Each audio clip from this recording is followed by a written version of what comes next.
India alliance एक बहुत ही formidable challenger है आज की जो सरकार है उसके लिए, और ख़ास तौर पे देश की जनता 135 करोड़ आबादी भारत देश की इस इंडिया अलायंस की छतरी के भीतर समा जाती है। इंडिया अलायंस एक ऐसा गठबंधन है, एक ऐसा परिवार है जिसमें अन्य राज्यों से आने वाले नेता, राजनीतिक दल, अन्य संस्कृति, भाषा को रिप्रेजेंट करने वाले लोग सब एकजुट होकर एक उन सब का एक संगम बनता है।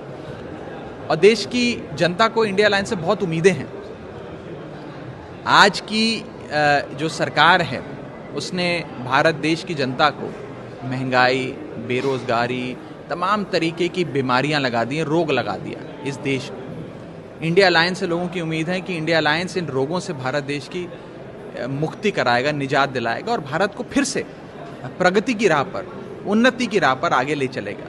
इसीलिए लोग बड़ी उम्मीद से इंडिया अलायंस और इंडिया अलायंस के नेताओं की ओर देख रहे हैं। हमारी पहली बैठक पटना में हुई जिसमें साथ आने का एक विचार बना, एक दृढ़ संकल्प सबने मिलकर लिया कि साथ आएंगे, एकजुट होकर लड़ेंगे। बेंगलुरु की जो बैठक हुई उसमें इस अलायंस के स्वरूप पे चर्चा हुई, इसका नामकरण हुआ और इंडिया अलायंस नाम का एक बहुत ही मजबूत गठबंधन बना। और आज थर्ड फेज़ की जो बैठक मुंबई में शुरू हो रही है, इसमें आगे का क्या एजेंडा होगा, क्या हमारे मुद्दे होंगे, हम लोगों तक वो मुद्दे कैसे लेकर जाएंगे, आने वाले समय का कैंपेन कैसे चलेगा, उन सारी चीज़ों पे विस्तार से चर्चा अवश्य होगी। और एक बात ज़रूर है कि जैसे हमने देखा कि इस देश में पहले भी एक बार 1977 के चुनाव में एक बहुत बड़ा मोर्चा बना, अलायंस बना, और उस अलायंस में देश की जनता साथ आई और उस समय की सरकार को इलेक्शन में हराया। ऐसा ही कुछ आज के दौर में हम देख रहे हैं कि तमाम पॉलिटिकल पार्टियां, लोग देश को बचाने के लिए, लोकतंत्र को बचाने के लिए, संविधान को बचाने के लिए साथ आ रहे हैं। और साथ आकर एक अहंकारी हिटलरशाही से चलने वाली सरकार को अवश्य हार मिलेगी और देश की जनता अवश्य जीतेगी। आप एनडीए की और बीजेपी की खास तौर पे बौखलाहट इसी चीज़ से देख सकते हैं कि वो लगातार हम पर, हमारे नाम को लेकर हमले कर रहे हैं।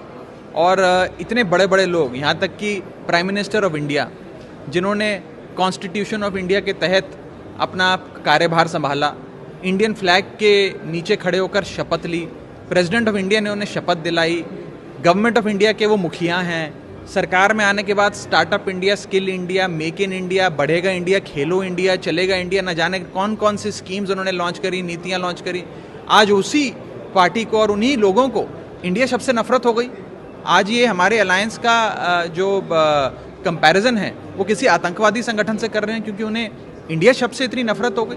ये नफरत नहीं है, ये उनकी बौखलाहट है। ये लोग डरे हुए हैं, घबराए हुए हैं कि कहीं ये गठबंधन सफल ना हो जाए।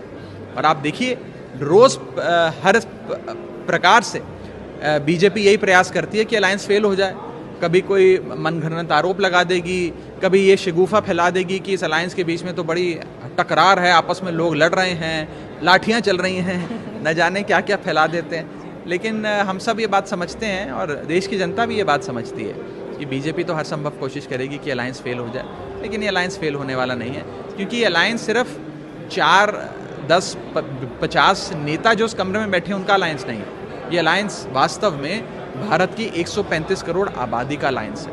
वो आबादी साथ आई है, पूरा देश साथ आया है। और उस 135 करोड़ आबादी का एक ही लक्ष्य है कि हमारी आमदनी नहीं बढ़ी, हमारा खर्चा बढ़ता गया, महंगाई बढ़ती रही, हमारे बच्चों को अच्छी नौकरी नहीं मिली, बड़े बुजुर्गों को इलाज नहीं मिल रहा। इन सारी समस्याओं का, रोज़मर्रा के जीवन में जिन समस्याओं से इंसान जूझता है, उन समस्याओं का हल चाहिए।